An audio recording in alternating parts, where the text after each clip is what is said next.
Assalamualaikum. Baru masuk satu ya. Oke, baik.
Baik, sebentar ya. Assalamualaikum warahmatullahi wabarakatuh. Salam sejahtera bagi mahasiswa. Hari ini kita berkaitan dengan mengganti ya audit TI. Jadi kita membahas mengenai sedikit menyentuh ruang realita. Cuma kita tidak bisa menggambarkan sama persisnya di ruang realitanya. Setidaknya kita sedikit mempunyai gambaran untuk bisa melihat medannya bagaimana gitu ya, untuk kita mengetahui pembukuan daripada audit TI terhadap tadi transaksi data elektronik processing. Baik, pertama yang kita lihat bahwa sebetulnya kita melihatnya pada unsur pembahasan pengaruh TI terhadap audit. Jadi audit TI itu adalah sangat penting sekali karena apa? Karena transaksinya itu lebih ribet dibandingkan transaksi yang digunakan atau menggunakan manualing atau konvensional ya. Jadi trackingnya membutuhkan track atau spesifik yang tentunya kalian lebih paham karena jurusannya berkaitan dengan computerized. Nah, untuk itu bagaimana kita melihatnya? Kita melihatnya pada ruang ini dulu. Bu nggak bisa share video ya, ternyata susah videonya di-share. Jadi videonya kalian bisa cari di YouTube. Itu transaksi misalnya pembelian GoPay atau pembelian GoPay itu kan banyak, ada yang melalui ruang top up Indomart, Alfamart, pokoknya ruang retail. Kemudian ada juga yang berkaitan dengan top up menggunakan perbankan ya, jadi clearing antar clearing atau transferring. Kemudian ada lagi yang menggunakan langsung membeli dari driver dan seterusnya. Nah, itu banyak ragam. Berarti kita men-tracingnya bagaimana untuk bisa melihat daripada ini tadi pengaruh TI terhadap audit, karena kan transaksi konvensional itu lebih mudah dibandingkan transaksi TI menggunakan teknologi computerized. Karena apa? Di situ kurang lebihnya prosedurnya tidak begitu banyak, karena kalau konvensional itu dia ruang lingkupnya sedikit tapi terbatas dan dia tidak bisa multi kompleks. Sementara kalau untuk menggunakan TI tadi sistemnya akan multi kompleks. Dia bisa melakukan transaksi dengan berbagai macam link. Nah, itulah yang menjadi pembeda antara kita membahas mengenai audit TI terhadap transaksi elektronik data processing tadi. Baik, kita lihat di sini. Audit TI tujuannya adalah pertama kita melihat apakah tadi perangkat yang dibangun dari struktur elektronik tadi apakah menunjang daripada operasional perusahaan, efisien atau tidak. Itu sudah pasti. Jadi kalau kita melihat asas manfaatnya, apakah manfaatnya lebih besar daripada biaya yang dikeluarkan. Kemudian yang kedua, kemungkinan terjadinya kesalahan. Jadi kalau kita melihat kesalahan ini otomatis banyak sekali terjadi di ruang elektronik data processing, seperti salah input ya, misalnya kita beli pulsa atau beli elektronik e-money-nya tadi atau uang elektroniknya tadi 1 juta, tapi ternyata di clear-nya 100.000. Karena kita tidak mengecek lagi sebagai user, sebagai konsumen, kita merasa saldo kita tadi bertambah 1 juta, padahal ternyata 100.000. Nah, itu kesalahan daripada pihak eksternal, pengguna, user. Nah, lalu bagaimana kita melakukan audit TI tadi? Ini adalah salah satu bagiannya ya, jadi tujuan audit TI. Kemudian yang kedua, kita men-tracking adanya kemungkinan kecurangan atau fraud yang bisa terjadi pada transaksi elektronik data processing. Jadi ada semacam lintas ruang di mana di situ kalau kita berada di jalan dari rumah menuju tempat tujuan, maka di perjalanan ini kita akan menemukan banyak rintangan seperti jalan berlubang, kondisinya macet, jalannya banjir dan sebagainya. Nah, ini juga sama. Jadi antar lintas data tadi data dari home-nya tadi, dari pusatnya, lalu digunakan oleh para user ini, itu lintasnya tentunya akan banyak menemui rintangan. Nah, rintangannya itu salah satunya adalah fraud tadi, kecurangan-kecurangan yang mungkin bisa terjadi, ya, di kelas ini. Nah, ini tentunya akan di-backup oleh, kalau boleh tahu Ibu, ini jurusannya akuntansi atau manajemen? Akuntansi. Nah, kalau akuntansi kan berarti cenderung pada pengupasan uji substantif. Jadi kalau untuk uji sistemnya, kalian nanti dalam satu tim akan berangkat dengan para auditor dari TIK. Jadi dari basically computerized. Jadi murni computerized yang dia akan mengaudit sistemnya tadi ya. Kemudian tahap berikutnya kita akan melakukan uji audit TI. Pertama adalah uji sistem yang tentunya akan diperiksa oleh tim auditor yang bertugas untuk memeriksa sistem. Ini adalah orang computerized. Ya, jadi dia akan memeriksa softwarenya, kemudian bagaimana ada atau tidak SOP-nya, observasi SOP ini biasanya dia observasi SOP itu ada dua arah ya. Pertama adalah di ruang sosial. Jadi di ruang sosial itu apakah perusahaan yang mengeluarkan tadi aplikasi misalnya Gojek ya, dia mengeluarkan aplikasi GoPay, apakah sudah mensosialisasikan stakeholder ke para pengguna, ya, para customer. Nah, tentunya kita harus men-tracking di informasi SOP transaksi. Nah, seperti ini. Jadi kita lihat. Apakah sudah ada di ruang sosial media? Oh, ternyata ada dari sini. Jadi kalau kita transaksi misalnya menggunakan belinya di Alfamart apa Alfamidi, ya sudah berarti kita tinggal beritahu nomor HP yang dipakai untuk aplikasi Gojek, kemudian kita seterusnya. Nah, ini bisa kamu tracking. Setelah itu kita kedua adalah observasi internal ke perusahaan GoPay tadi, perusahaan Gojek tadi. Kenapa? Karena di situ kita melakukan apakah informasi yang di-share ke para customer tadi sama kurang lebihnya dengan yang ada di internal. Berarti kita melihatnya pada tutorial yang di-HKI-kan. Jadi tutorial tadi, aplikasi tadi, itu sudah di-HKI-kan. Jadi diperiksa kelengkapan buktinya, secara realitas, baru nanti dicocokkan dengan ruang sosial media tadi. Itu salah satu bentuk daripada uji sistem. Kemudian setelah itu kita akan melihat prosesnya. Jadi nanti orang computerized, dari orang auditor di bagian computerized itu dia akan melakukan uji coba. Jadi dia akan melakukan transaksi fiktif atau real sebagai customer. Posisinya sebagai customer, dia akan melakukan uji coba pada aplikasi tersebut untuk bisa menjadikan bagian yang akan melengkapi uji substantif auditor para akuntan. Ya, di NATUR, di catatan NATUR, atau ditambahkan juga bisa di manajemen letter untuk pengambil keputusan untuk menjadikan bisa dikembangkan atau menjadikan ruang lingkup untuk diperhatikan. Nah, berarti di sini temuannya nanti akan dijelaskan pada komponen risiko audit, di risiko bawaan, di risiko pengendalian, dan di risiko deteksi.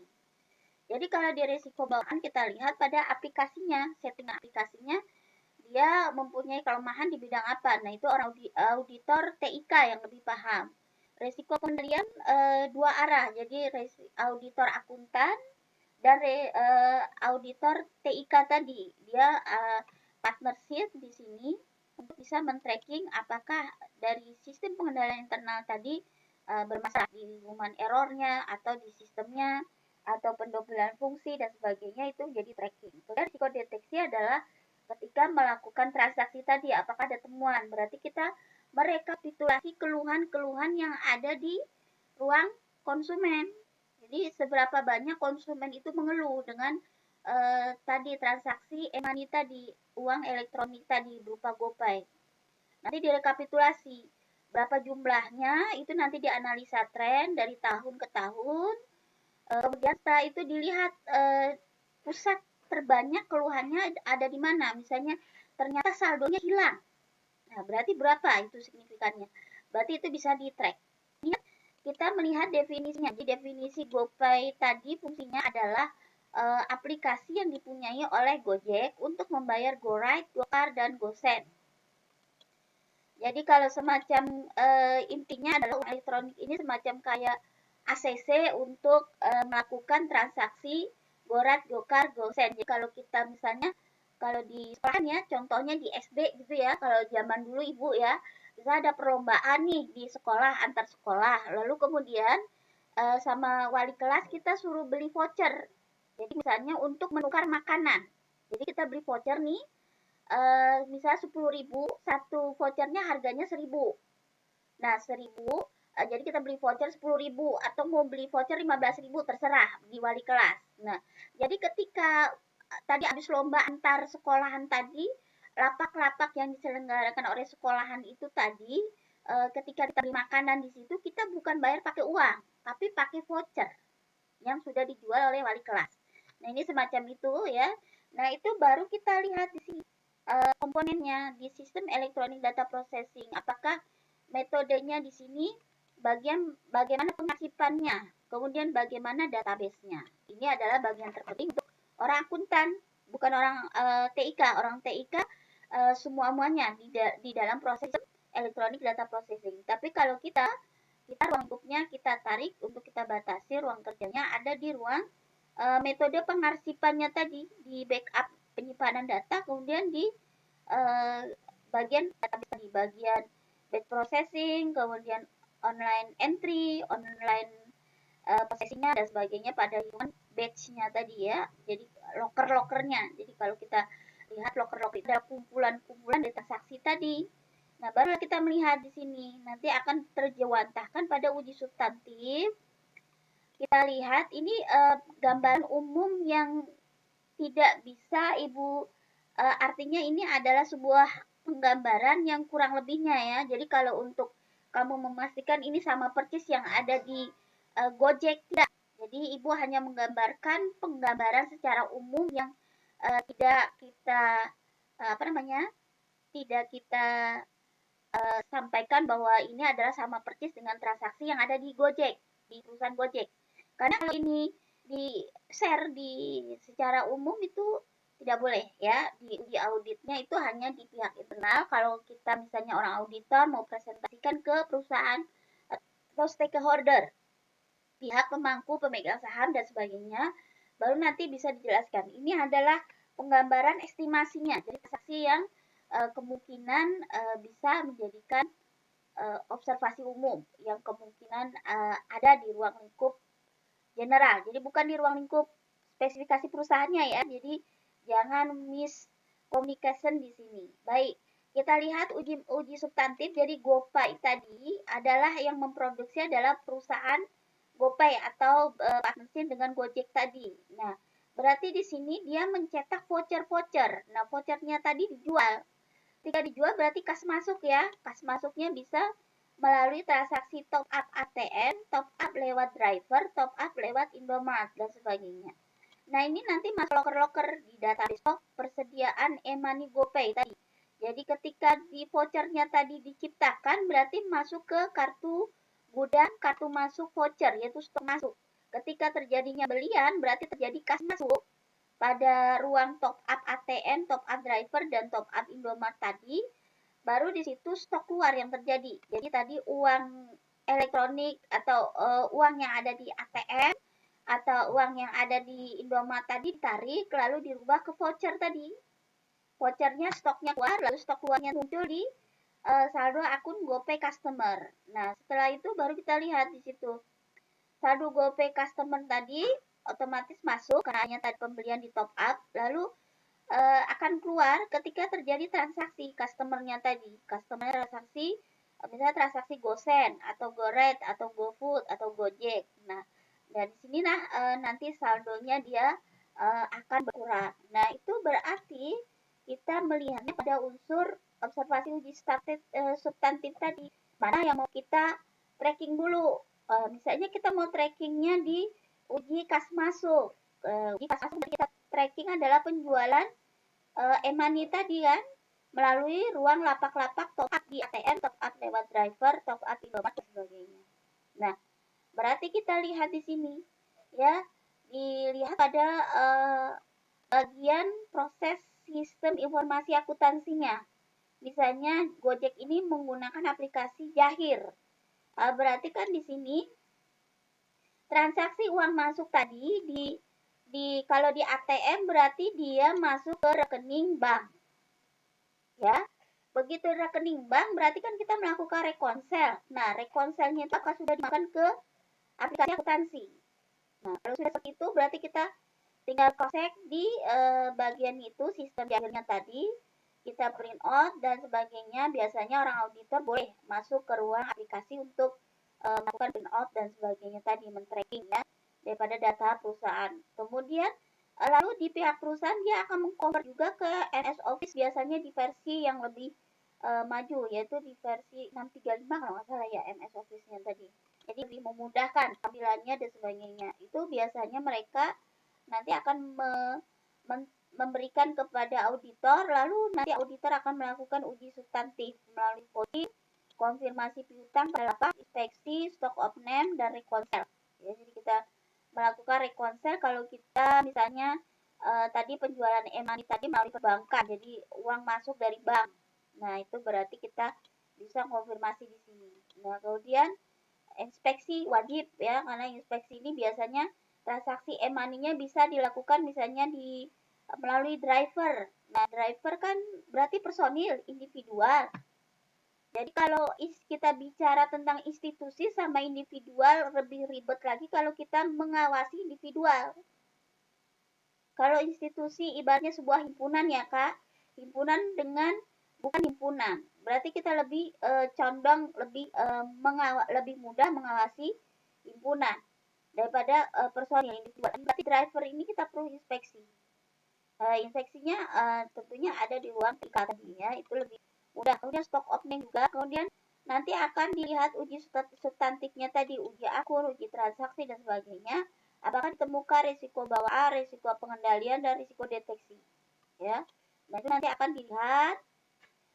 Kemudian bagaimana SOP input datanya. Input datanya tadi kita lihat contohnya ini tadi kita di SIA aplikasi Jahir misalnya. Berarti kita ngambil pada ruang tadi ya, kita contohnya ambilnya data dari rekonsel perbankan. Habis rekonsel perbankan baru kita tandingkan dengan laporan yang ada di audit TIK internal dan audit TIK outsourcing, yaitu dari kantor akuntan publik ya, partnership tadi ya.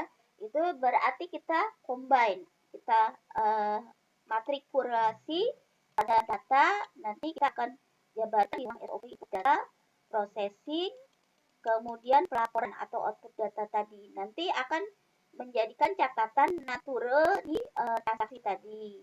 Berarti mana inilah kertas kerjanya. Jadi kita melihat kertas kerjanya, contohnya ini. Jadi kalau kita lihat kertas kerja, dicekkan akun kas. Nah ini Ibu nanti ya, bukan PT 3. Misalnya PT Gojek ya. Ini tidak sama persis ya Kak. Jadi kalau kamu mengandalkan ini tidak bisa, karena itu internal ya, tidak bisa orang umum melihat semuanya di situ. Tidak bisa ya. Jadi Ibu tekankan lagi. Kemudian kita lihat, pertama kita akun kas ini kita akan memeriksa nomor rekening untuk kas bank. Bank apa saja yang ada di pihak perusahaan yang bekerja sama dengan Gojek. Tentunya banknya sangat banyak ya, karena yang menjual GoPay tadi sangat banyak dari yang berpartnership dengan pihak Gojek, contohnya BCA, kemudian apa ya, BCA selain BCA, Bank Niaga dan sebagainya itu ada itu di situ. Nanti tinggal di cross check aja di sini. Kemudian cash in on e-money tadi. Jadi kita lihat di kas pusat dan kas cabang, itu tentunya kita akan menjadi periksa. Jadi apakah lapak penjualan uang elektronik tadi hanya ada di kantor pusat ataukah dia punya cabang.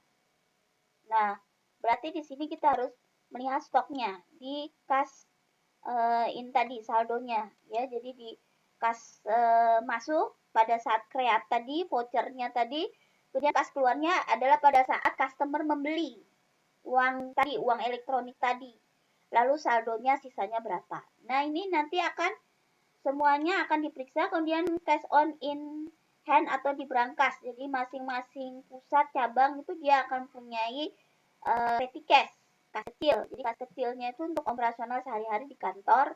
Seperti misalnya kalau ada tamu di perusahaan, tiba-tiba kita harus prepare untuk makan siang, untuk jamuan. Nah itu biasanya tanpa memerlukan uang sebesar. Kalau kas besar kan kita harus ngeluarin biliat atau cek giro. Berarti di sini kita bisa mengeluarkannya melalui uang dari brankas. Nah, itu salah satu bagian yang ini. Nah, ini nanti akan dilakukan semua karakter ini akan dilakukan cash in on money dan brankas tadi itu akan dicek di cash of name. Ya, jadi pemeriksaan fiksi uang, uang elektronik dan uang yang ada di brankas. Tapi kalau untuk perbankan melakukan rekonsel. Nah, nanti temuannya akan dikumpulkan di jurnal koreksi, kemudian kita akan jelaskan di ruang netur tadi sebab kesalahan sehingga dilakukan koreksi. Nah, itu adalah bagian daripada kita melakukan tadi pemeriksaan TI sistemnya terhadap substantifnya. Jadi kalau kalian mau lebih lengkapnya lagi, nanti detailnya ada di tambahan satu gelar lagi untuk kalian.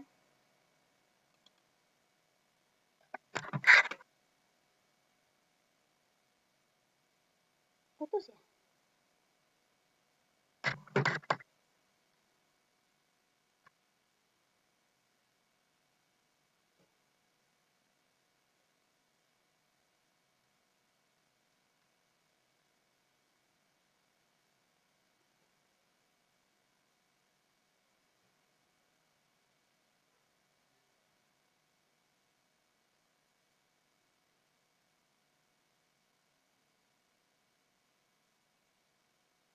Putus.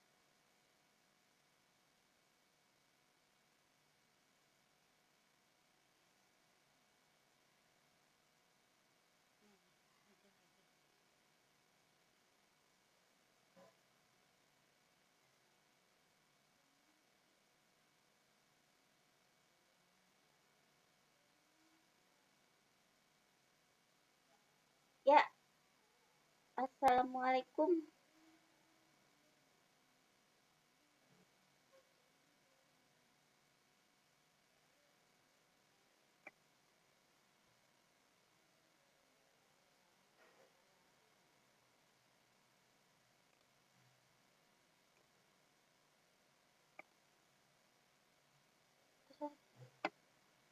Nggak bisa di sini.